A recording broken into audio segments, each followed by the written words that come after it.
పరిశుద్ధ నామమునకు వేవేల స్తుతి స్తోత్రములు కలుగునుగాక. మన రక్షకుడు ప్రభు అయిన యేసుక్రీస్తు పేరట మీ అందరికీ శుభములు వందనాలు తెలియజేసుకుంటున్నాను. ఈ యొక్క మెసేజ్ను వింటున్నటువంటి ప్రియమైనటువంటి దేవుని పిల్లలందరికీ కూడా నా శుభాశీస్సులు క్రీస్తు పేరట వందనములు తెలియజేసుకుంటున్నాను. ప్రియులారా, ఈరోజు మరి చాలా అవసరమైనటువంటి అంశమును మనము విందాం. దేవుని సంగమా, ప్రత్యేకంగా క్రిస్మస్ ఈ మాసంలో జరుపుకుంటున్నటువంటి దేవుని పిల్లలందరికీ కూడా ఈ మెసేజ్ చాలా అవసరము.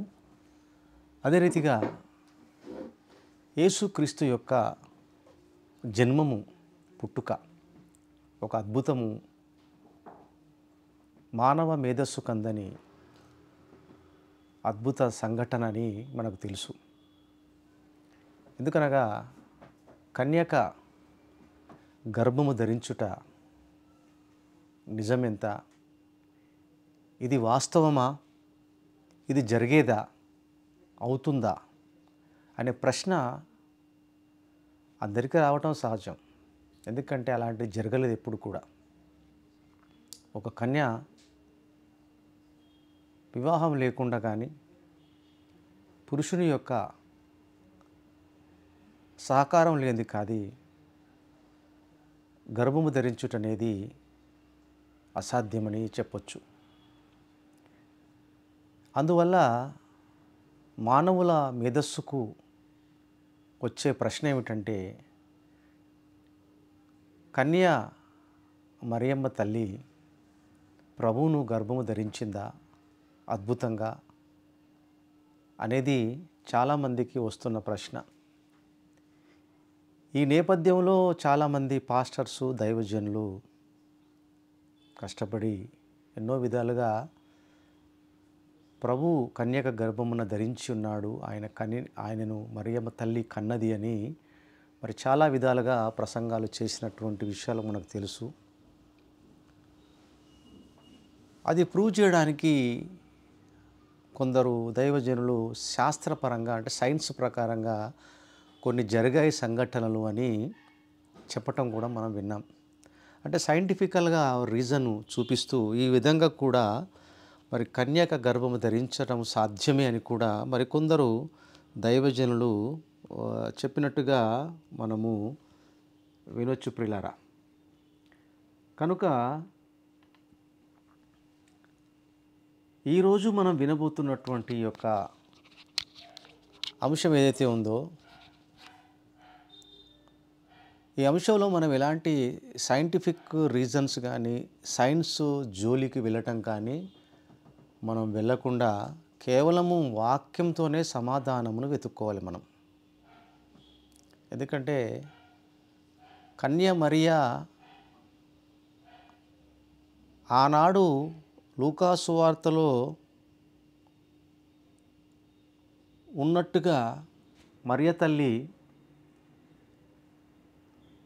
కన్యకగా ఉండి గర్భము ధరించినప్పుడు సైన్స్ అనేది లేదు ఆ కాలంలో. కనుక దానిని మనం సైన్స్తో పోలిస్తే అది కరెక్ట్గా ఉండదు అని కూడా నేను మీకు ప్రేమపూర్వకంగా మనవి చేస్తున్నాను. కనుక ప్రియులారా, దయచేసి ఈరోజు మనము వాక్యంతోనే ఈ యొక్క అంశమును మనం పరిశీలన చేయాలి. ఒక రకంగా చూస్తే సైన్స్ ప్రకారంగా ఎన్నో విచిత్రాలు జరిగాయి.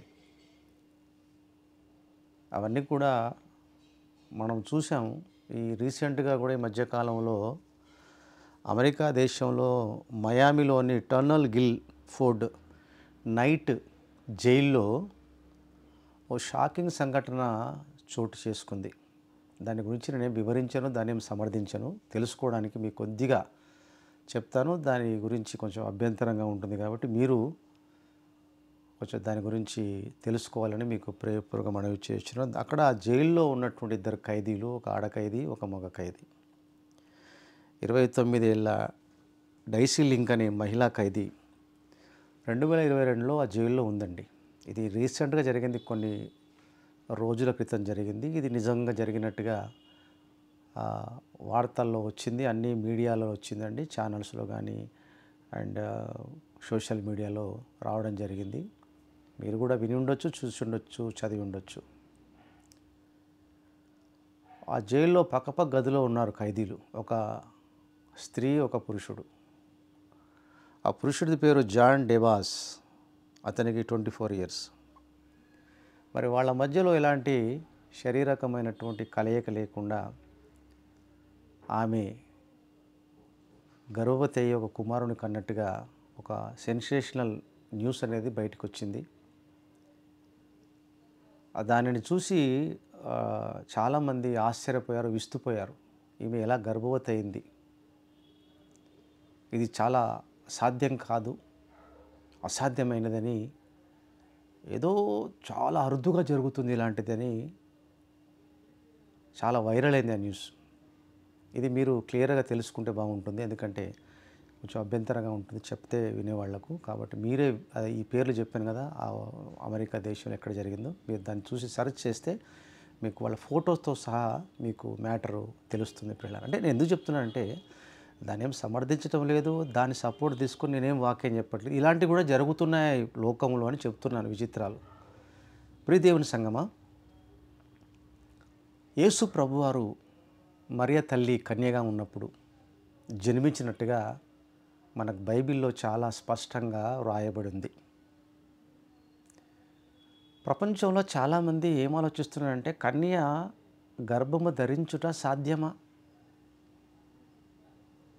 దీని గురించే కాన్సన్ట్రేషన్ చేస్తున్నారు. అలాగే యేసుప్రభు గురించే కాన్సన్ట్రేషన్ చేస్తున్నారు.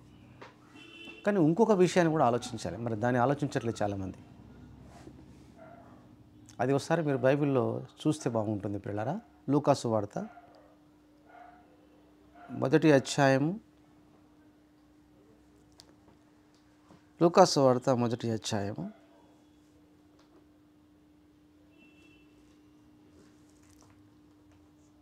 1వ అధ్యాయము.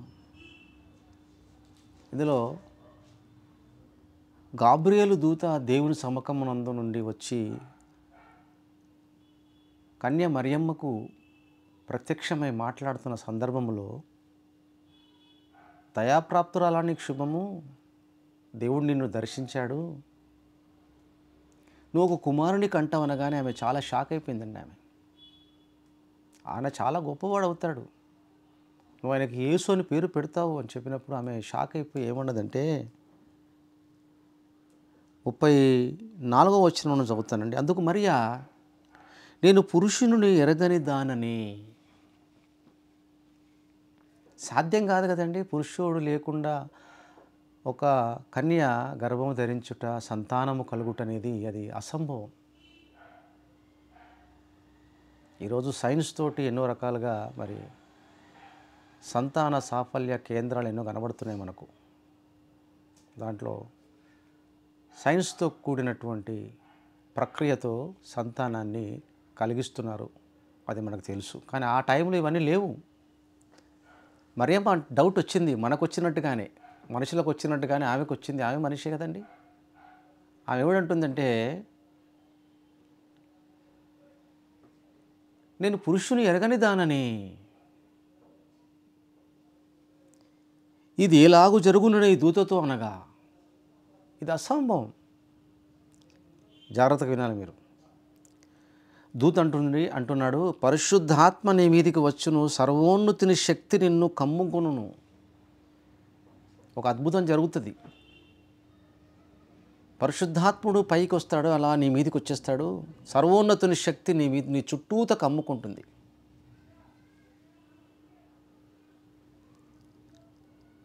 గనుక పుట్టబోవు శిశు పరిశుద్ధుడై దేవుని కుమారుడు అనబడును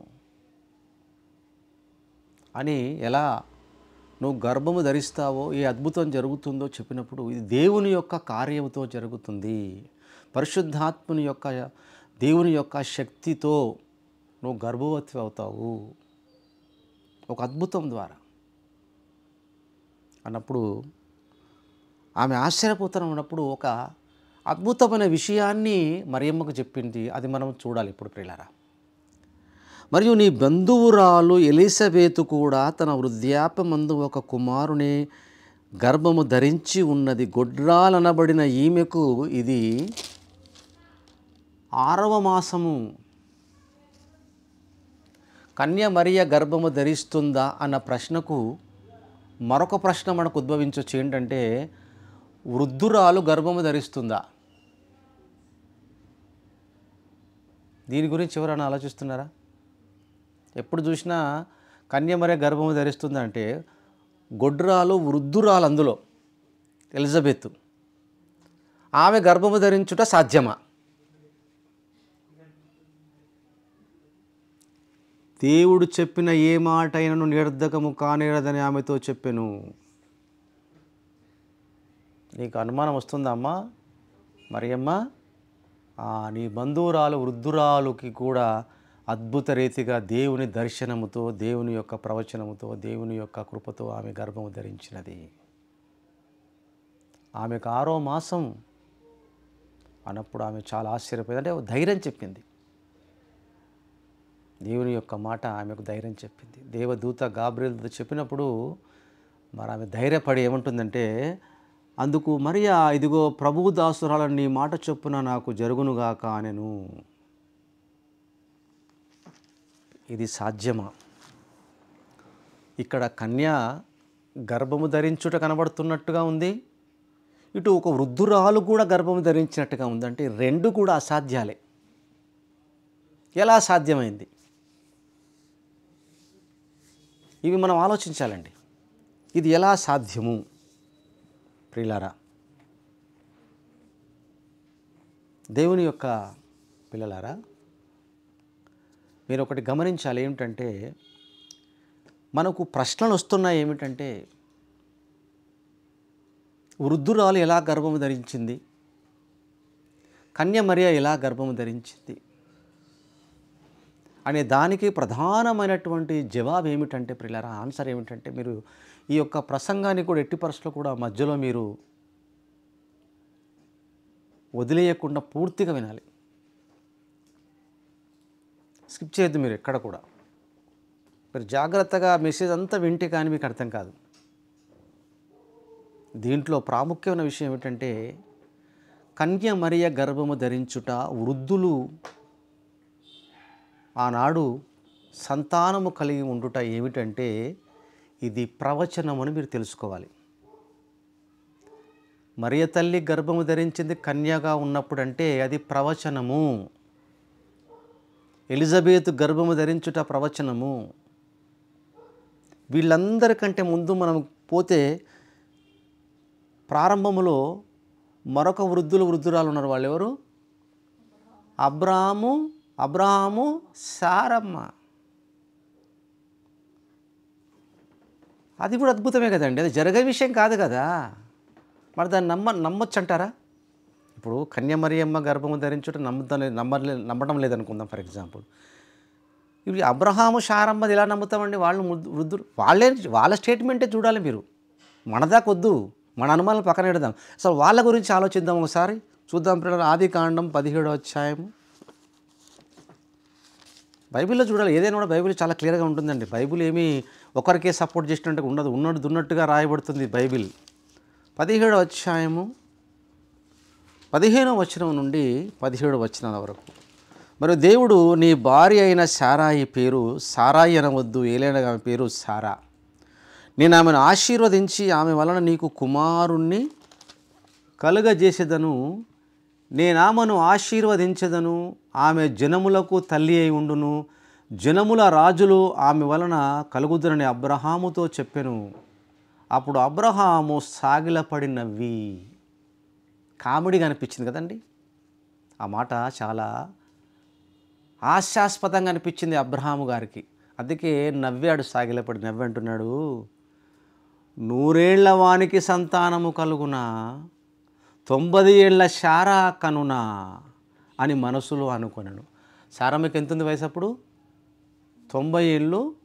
అబ్రహాము గారికి 100 సంవత్సరాలు, 10 ఇయర్స్ గ్యాప్ ఉంది వాళ్ళ ఇద్దరి మధ్యలో. కనునా ప్రియులారా, మీరు ఆలోచించండి. ఇది అసాధ్యము. ఇదేం కట్టుకథ కాదు, చరిత్ర. నేను చరిత్ర గురించి చెప్తున్నాను ప్రియులారా. దేవుడు చెప్పాడు, నేను నీకు పిల్లల్ని ఇస్తా, ప్రవచించాడు దేవుడు ప్రియులారా. ప్రవచించినప్పుడు మరి ఆశ్చర్యచకితముగా వాళ్లకు సంతానము కలిగింది అని బైబిల్లో చాలా స్పష్టంగా వ్రాయబడింది. ప్రియ దేవుని సంగమం, 18వ అధ్యాయము ఆదికాండము, 18వ అధ్యాయం ఆదికాండము 9వ వచనం నుండి 15వ వచనం వరకు చూద్దాం. అబ్రహాముకు కామెడీగా అనిపించింది హాస్యాస్పదముగా. ఇక్కడ శారమ్మ గురించి కూడా చూద్దామండి. 18వ అధ్యాయము 9 నుండి 15 వచనములు. వారతనితో, నీ భార్య అయిన శారా ఎక్కడున్నదని అడగగా అతడు, అదిగో గుడారంలో ఉన్నదని చెప్పాను. 3 మనుషులు వస్తారు. వాళ్ళు అబ్రహాం దగ్గరికి వచ్చినప్పుడు, అబ్రహాం గారితో మాట్లాడినప్పుడు ఆయన ఒక విందు చేస్తాడు. వాళ్ళకి భోజనం ఏర్పాటు చేసినప్పుడు మాట్లాడుతున్నప్పుడు సందర్భం అది. ఆ 3 దేవదూతలు దేవుని యొక్క సందేశాన్ని తీసుకొని వచ్చారు అబ్రహాం దగ్గరికి. ఎక్కడుంది నీ భార్య అన్నప్పుడు అతడు, అదిగో గుడారంలో ఉన్నదని చెప్పాను. అందుకు ఆయన, మీదటికి ఈ కాలమున ప్రవచనం ఎప్పుడు వెంటనే జరగదు. ప్రవచనానికి వారాలు పట్టొచ్చు, నెలలు పట్టొచ్చు, సంవత్సరాలు పట్టొచ్చు నెరవేరడానికి. ప్రవచనం నెరవేర్పు దినములు పట్టొచ్చు, నెలలు పట్టొచ్చు, సంవత్సరాలు పట్టొచ్చు. దానికి ఒక టైం ఉంటుంది, ఒక పీరియడ్ ఉంటుంది ప్రవచనానికి.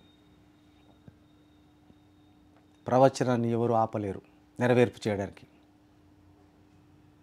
ఈ మీదట ఈ కాలమున నీ యొద్దకు నిశ్చయముగా మరలా వచ్చేదను. అప్పుడు నీ భార్య అయిన శారాకు కుమారుడు కలుగుడని చెప్పాను. శారా ఆయన వెనుక నుండిన గుడారపు ద్వారమందు వినుచుండెను. అక్కడ నిలబడి, ద్వారం దాన్ని నిలబడి వింటూ ఉంది. వాళ్ళు మాట్లాడుతుంటే, దేవదూతలు మాట్లాడుతుంటే. అబ్రహామును శారాయును బహుకాలము గడిచిన వృద్ధులై ఉండిరి. స్త్రీ ధర్మము శారాకు నిలిచిపోయాను గనుక, అంటే ఇంపాసిబుల్ సంతానం కలుగుట శారమ్మకని చెప్తుంది బైబిల్లో.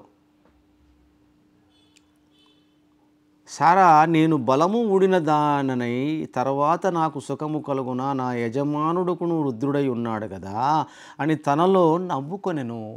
ఆమె నవ్వుకుందట. అబ్రహాము నవ్వుకున్నాడు, అబ్రహాము గారు. శారమ్మ కూడా నవ్వుకున్నది. ఇది జరిగే పని కాదంటే మనలాగానే వాళ్ళు కూడా ఆ కాలంలో డౌట్ తిన్నారు. వాళ్ళకు కూడా అనుమానం వచ్చింది. ఎందుకంటే వాళ్ళు బ్రతికిన కాలంలో ఎప్పుడు కూడా వృద్ధులు సంతానం కలుగుట వాళ్ళు చూడలేదు కనుక వాళ్ళు నమ్మలేదు. ఇది కూడా అద్భుతమే, ఇది కూడా ఆశ్చర్యకరమే, ఇది కూడా అసంభవమే. పొద్దాక కన్యమర గర్భం ధరిస్తుందా, కన్యమర గర్భం ధరిస్తుందా, ఈ ఆర్గ్యుమెంట్లు ఎక్కువ ఉంటాయి. కానీ వృద్ధులు పిల్లలుగా అంటారా అనేది ఎప్పుడైనా ఆర్గ్యుమెంట్ చేశారు ఎవరన్నా? చెయ్యరు. ఎందుకంటే యేసుప్రభు కదండి. ఆయన గురించి మరి ఏదో ఒకటి తప్పు తీయాలను, లేకపోతే విమర్శించాలను కదా. ఇలాంటిది మరి జరుగుతుంది.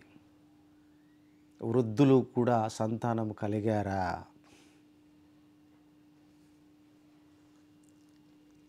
అంతటా యెహోవా అబ్రహాముతో, వృద్ధురాలైన నేను నిశ్చయముగా ప్రవశించదనని శారా నవ్వనేలా. దేవుడు కదండి, గుర్తుపట్టాడు. ఆమె గుడారంలో లోపటున్నా కూడా దేవుడిని తెలుసు. భూత భవిష్యత్తు వర్తమానాల కాలాలు తెలిసిన దేవుడు అంటున్నాడు, నువ్వు నవ్వనేలా, వృద్ధురాలైన నీవు వృద్ధుడైన నీ భర్త ద్వారా నువ్వు సంతానం ఎలా కంటావని నీకు అనుమానము రావడమేలా అని ఏమన్నాడు దేవుడు? యెహోవాకు అసాధ్యమైనది ఏదైనా ఉన్నదా? దేవునికి అసాధ్యమైనది ఏదైనా ఉన్నదా? ఇది ఇలా మర్చిపోద్దు మనం జీవితంలో. దేవునికి అసాధ్యమైనది ఏదైనా ఉన్నదా? కన్య గర్భవతి కాగలదు. వృద్ధులకు సంతానము కలగకపోదు. దేవుని యొక్క ప్రణాళిక ఉంటే, దేవుని యొక్క శక్తి ద్వారా జరుగుతుంది. ఒకవేళ ఇది నిజం కాకపోతే, ఇది ఒకవేళ అబద్ధమైతే ప్రియులారా, శారమ్మది అబ్రహాముది చెప్తున్నాను. మనం దీని తర్వాత కన్య మరియ తల్లి దగ్గరికి వెళ్దాం. మనం ముందైతే ఇది గమనించాలి. మీరు దీని క్లారిటీ రావాలి మనకి. ఇప్పుడు ఈ నెరవేర్పు చూడండి. 21వ అధ్యాయం ఆదికాండంలో, ఆదికాండం 21వ అధ్యాయంలో 1 నుండి 8 వచనాలు. యెహోవా తాను చెప్పిన ప్రకారము శారాను దర్శించెను. యెహోవా తానిచ్చిన మాట చొప్పున శారాను గురించి చేసెను. ఎట్లనగా దేవుడు అబ్రహాముతో చెప్పిన నిర్ణయ కాలములో ప్రవచన నెరవేర్చడానికి ఒక కాలం ఉంటుంది. అది గుర్తుపెట్టుకోండి మీరు. ఒక టైం ఉంటుంది. ఆ టైంలోనే ప్రవచన నెరవేర్పు జరుగుతుంది. దాన్ని ఎవ్వరు ఆపలేరు. ఇంపాసిబుల్ అని దేవుని వాక్యం సెలవిస్తుంది. నిర్ణయ కాలములో శారా గర్భవతి అతనికి ముసలితనమందు అతనికి కుమారుణ్ణి కనెను. అప్పుడు అబ్రహాము తనకు పుట్టినవాడు తనకు శారా కనినవాడునైన తన కుమారునికి ఇస్సాకు పేరు పెట్టెను. మరియు దేవుడు అబ్రహామును ఆజ్ఞాపించిన ప్రకారం అతడు 8వ దినము గలవాడైన ఇస్సాకునకు తన కుమారునికి సున్నతి చేసిన. అబ్రహాము కుమారుడైన ఇస్సాకు అతనికి పుట్టినప్పుడు అతడు 100 ఏండ్ల వాడు. అబ్రహాముకి ఎంత వయసు ఉంది? ఇస్సాకు పుట్టినప్పుడు 100 ఏండ్ల వాడు. ఇది అబద్ధమని ఎవరు చెప్పలేరు. 100 ఏండ్ల వాడు, 90 ఏండ్ల శారా ఇస్సాకును కన్నది. ఇది అబద్ధమైతే ఈరోజు ఇజ్రాయెల్ దేశం కూడా అబద్ధమే, ఇశ్రాయేలీలు కూడా అబద్ధమే. అబద్ధమా ఇజ్రాయెల్ దేశము? నిజం. అది ఇశ్రాయేలీలు నిజం ఉన్నారు. వాళ్ళు ఈ ముదుసలి వాళ్ళు ఉన్నటువంటి అబ్రహాము 100 సంవత్సరాలు ఉన్నప్పుడు, శారమ్మకు 90 ఏళ్ళు ఉన్నప్పుడు సంతానము కలుగుట అసాధ్యమని వాళ్ళు అనుకున్నప్పుడు దేవుడు అద్భుతంగా ప్రవచనానుసారముగా ఆయన ప్రవచన నెరవేర్చటంలో ముసలితనములో కుమారుని ఇచ్చాడు. ఆయన పేరు ఇస్సాకు. ఆయన ద్వారా యాకోబు అని జన్మించాడు. యాకోబు పేరు ఇశ్రాయేలు. వాళ్ళ ద్వారా వచ్చిన సంతానం ఇప్పుడు మనం చూస్తున్న ఇజ్రాయెల్ దేశంలో ఉన్న ప్రజలందరూ వాళ్ళే.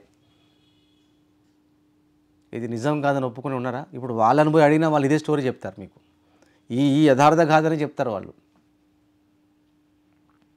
అబ్రహాము శారమ్మ ముసలితనంలో కన్నది మమ్మల్ని, మా పితరులను అని చెప్తారు వాళ్ళు. మరి ఇది అద్భుతం కాదంటారా? ఇది సాధ్యం కాదంటారా? చెప్పండి. అందుకే దేవుడు అన్న మాట మర్చిపోద్దు. దేవునికి అసాధ్యమైనది ఏదైనా ఉండునా అంటే ఉండదు. ఆయనకు సమస్తము సాధ్యమే. యేసుప్రభుడు చెప్పాడు అన్నమాట. బైబిల్లో చాలా చోట్ల ఉన్నది ఆయనకు అసాధ్యం అంటూ ఏది లేదని. మనం పరిశోధన చేసి పరిశీలించిన తర్వాత ఓహో ఇలా జరిగిందా అనుకుంటాం మనం.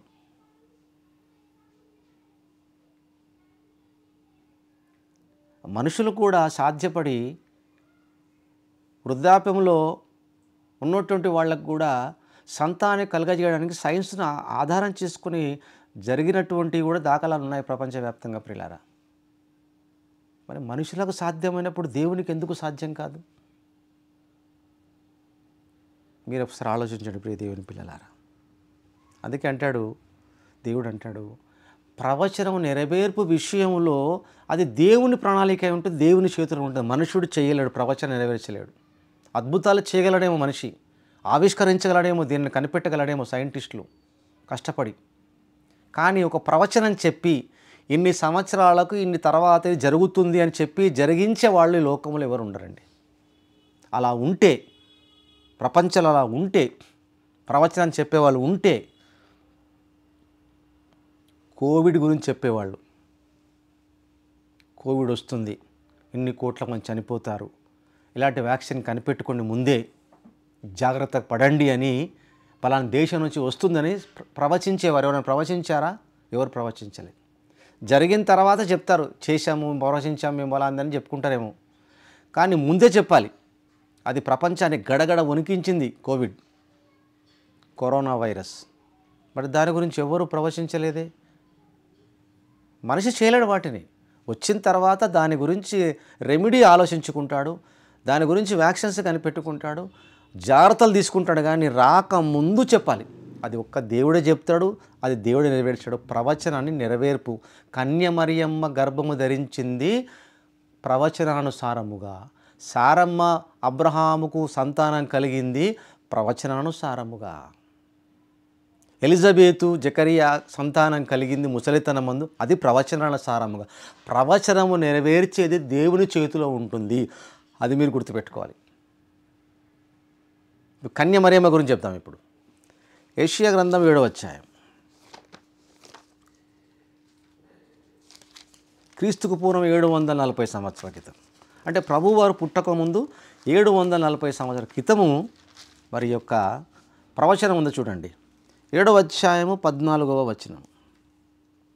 కాబట్టి ప్రభువు తానే ఒక సూచన మీకు చూపును, ఆలకించుడి, కన్యక గర్భవతి అయి కుమారుని కని అతనికి ఇమ్మానుయేలని పేరు పెట్టును. ఇది ప్రవచనం 740 సంవత్సరాల క్రితం సుమారుగా.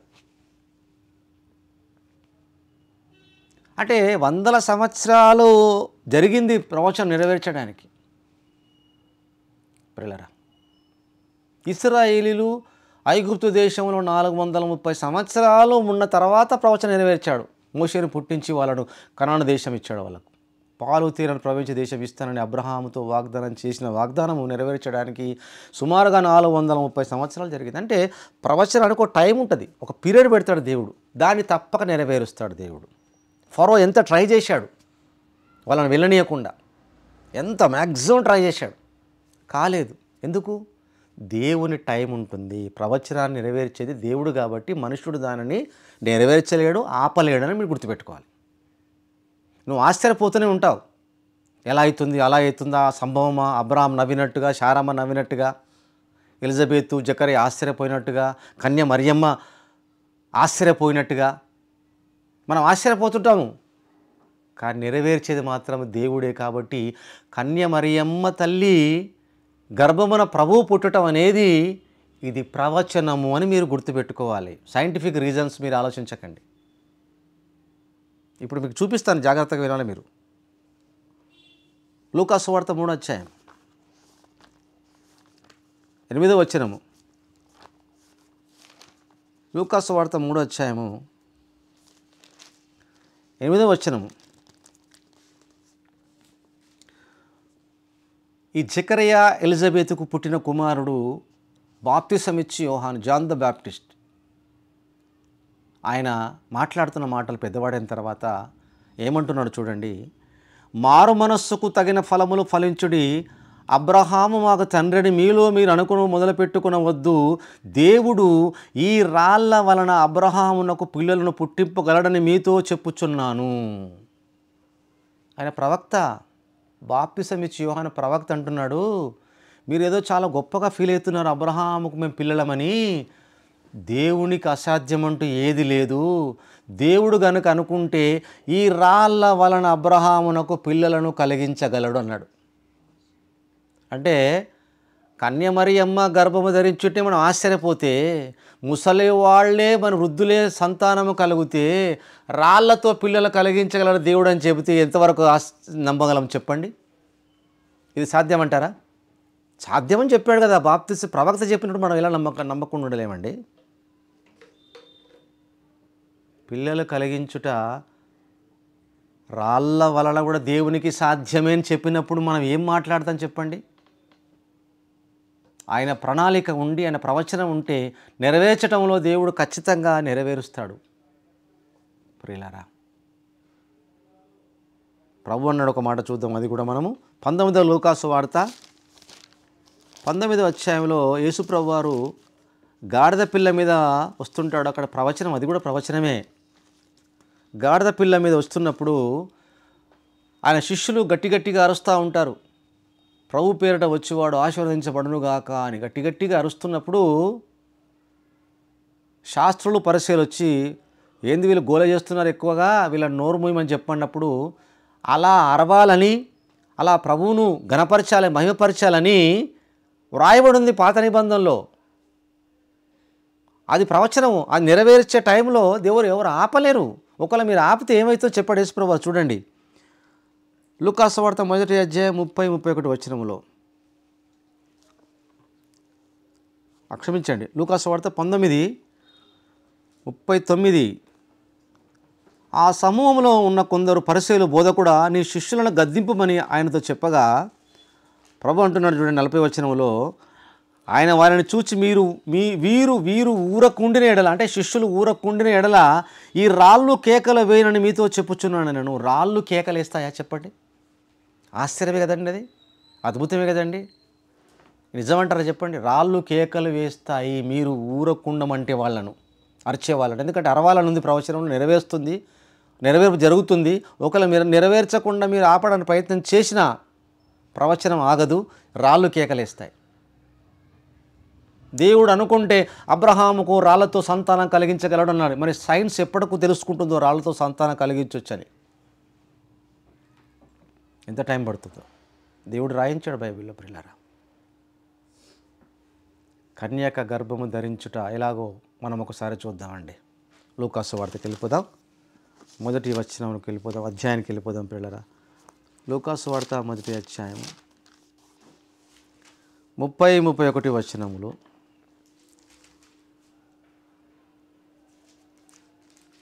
దూత మరియా భయపడకుము, దేవుని వలన నీవు కృప పొందితివి. ఇదిగో నీవు గర్భము ధరించి కుమారుని కని ఆయనకు యేసు అని పేరు పెట్టుదువు.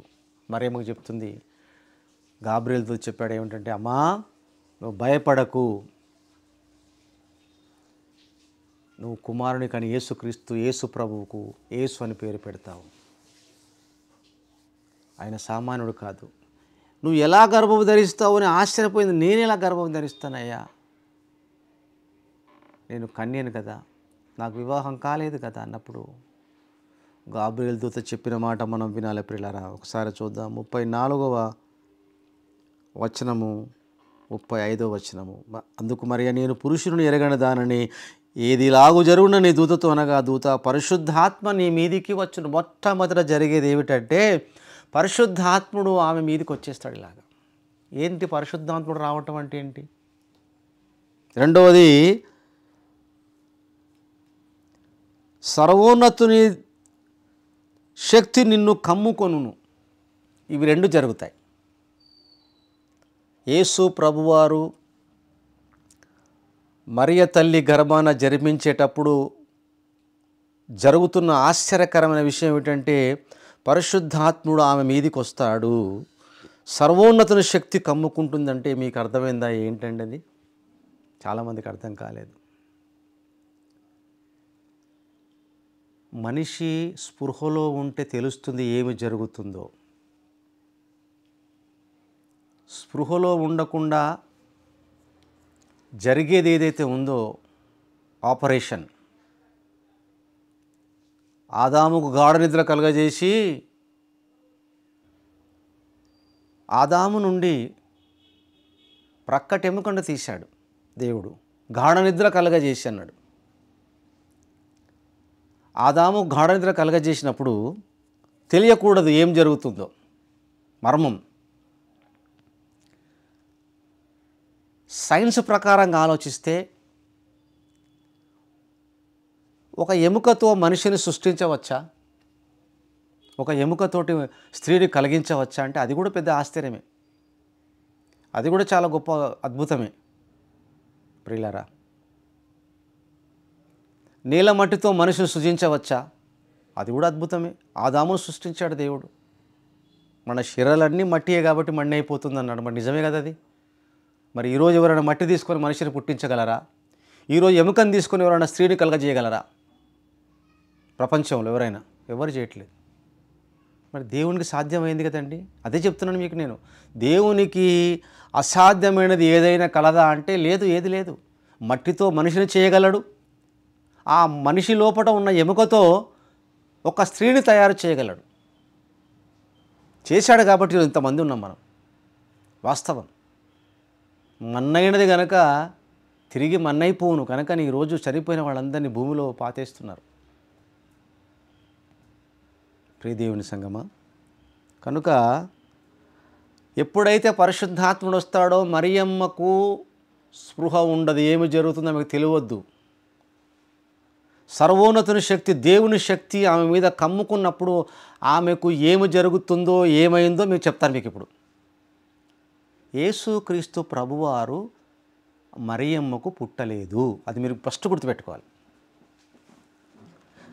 కన్య మరియమ్మ యేసు ప్రభువును కన్నది అని మనకు అర్థమయ్యే రీతిగా దేవుడు రాయించాడు. తెలుసుకోవాలి. ఎందుకంటే పుట్టుక అనేది ఉంది లోకంలో కాబట్టి ప్రభువు పుట్టాడు అని చెప్పటానికి ఒక శరీరం ప్రభువుకు కావాలి కాబట్టి ఆయన ఈ లోకానికి రావటానికి ప్రధానమైన కారణము రక్తమాంసాలు కలిగిన పిల్లల్ని, మనల్ని సాతాను నుంచి విముక్తి పొందించడానికి ఆయన కూడా రక్తమాంసంలో పాలేవాడు ఆయన అని బైబిల్లో రాయబడింది పిల్లరా.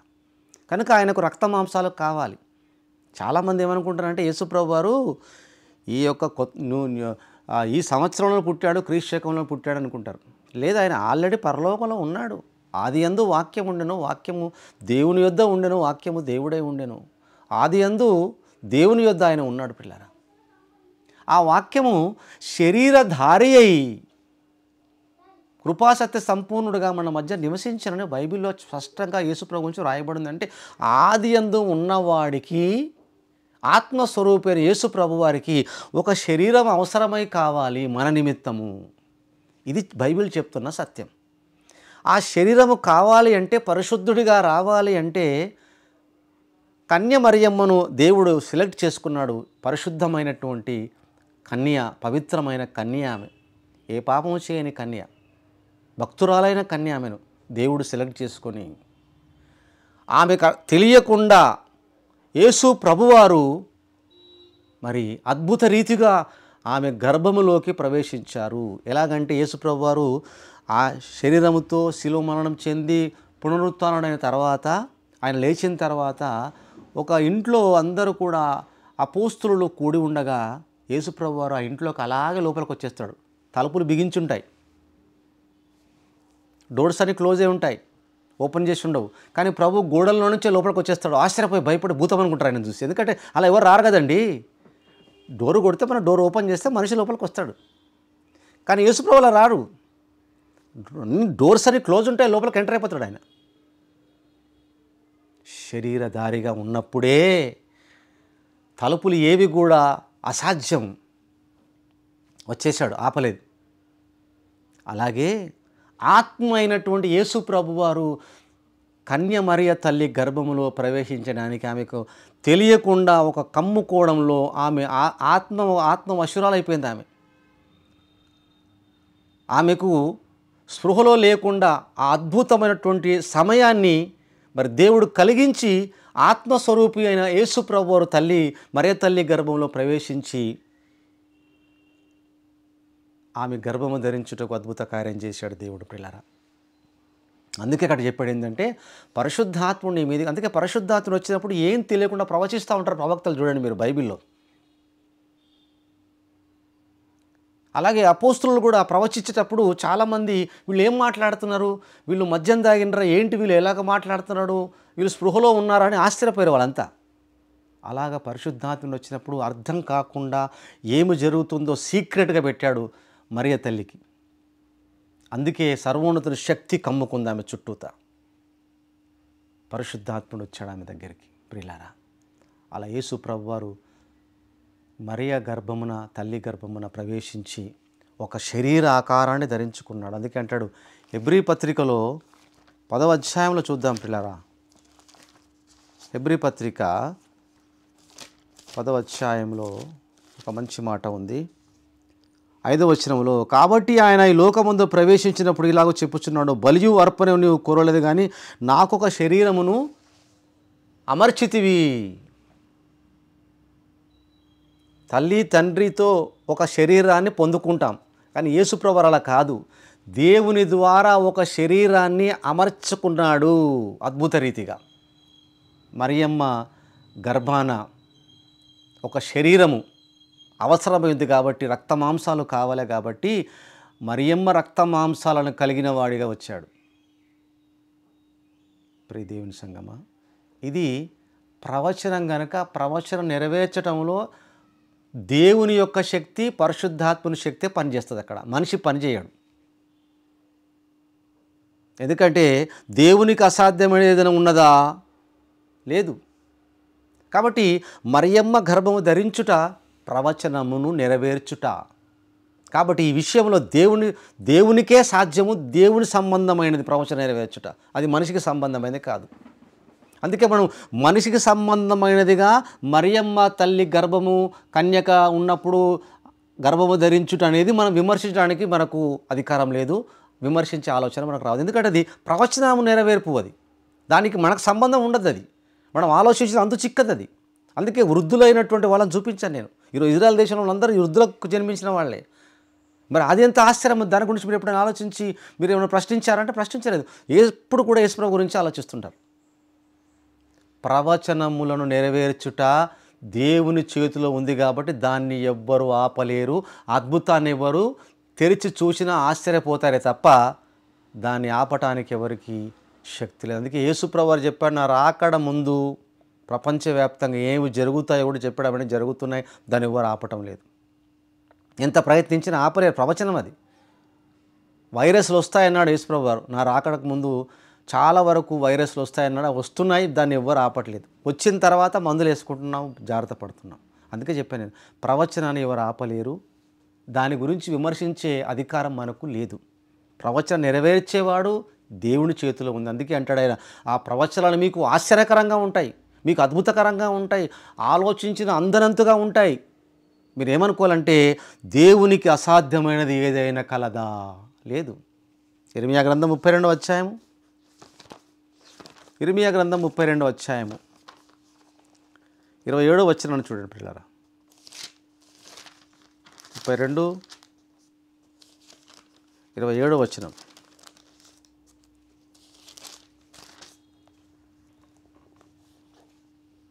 నేను యెహోవాను, సర్వశరీరులకు దేవుడను, నాకు అసాధ్యమైనది ఏదైనా ఉండునా అని ప్రశ్నిస్తున్నాడు. ఏది లేదు. యేసుప్రభువు చెప్పాడు, దేవునికి సమస్తము సాధ్యమే, మనుషునికి అసాధ్యాలు ఎన్నో ఉంటాయి, కానీ దేవునికి అసాధ్యమైనది ఏది లేదు. దేవునికి అన్ని సాధ్యాలే, దేవునికి సమస్తము సాధ్యమే. ఏ మరియ తల్లి గర్భాన, కన్య మరియ తల్లి గర్భాన జన్మించిన యేసుప్రభు కూడా స్టేట్మెంట్ ఇచ్చాడు. ఏమిటంటే దేవునికి అసాధ్యం అంటూ ఏది భూమి మీద లేదు అని చెప్పాడు. పిల్లరా, 10వ అధ్యాయము మార్కు సువార్త 27వ వచనము. యేసు వారిని చూచి, ఇది మనుషులకు అసాధ్యమే గాని దేవునికి అసాధ్యము కాదు, దేవునికి సమస్తమును సాధ్యమే. కనుక అబ్రహాము శారమ్మకు పుట్టినటువంటి పిల్లలు ముసలితనములో పుట్టుట దేవునికి అసాధ్యమైనది. జకరియా ఎలిజబెతుకు జన్మించిన బాప్తిసమిచ్చి యోహాను ముసలితనంలో గొడ్రాలైనటువంటి ఎలిజబెతుకు జన్మించినటువంటి యోహాను గారు కూడా అద్భుతము దేవునికి సాధ్యమైనది. అలాగే యేసు ప్రభువారు కన్య మరియ అమ్మ తల్లి గర్భాన జన్మించడం కూడా ఇది దేవునికి సాధ్యమే. ఇవన్నీ కూడా ప్రవచనాలు కాబట్టి మనము ప్రవచనాలుగానే చూడాలి, కానీ దానిని వేరే విధంగా విమర్శించడం వీలు. ఎందుకంటే అనుమానాలు రావటం సహజం. అందుకే అబ్రహాము గారికి వచ్చింది, శారమ్మకు వచ్చింది, అందరికి వచ్చింది, మరియమ్మ తల్లి కూడా వచ్చింది అనుమానం. ఎలాగని, ఇది ఎలాగైనా అది నెరవేర్పు జరిగింది, బైబిల్లో ఉన్నది, నమ్మాలి.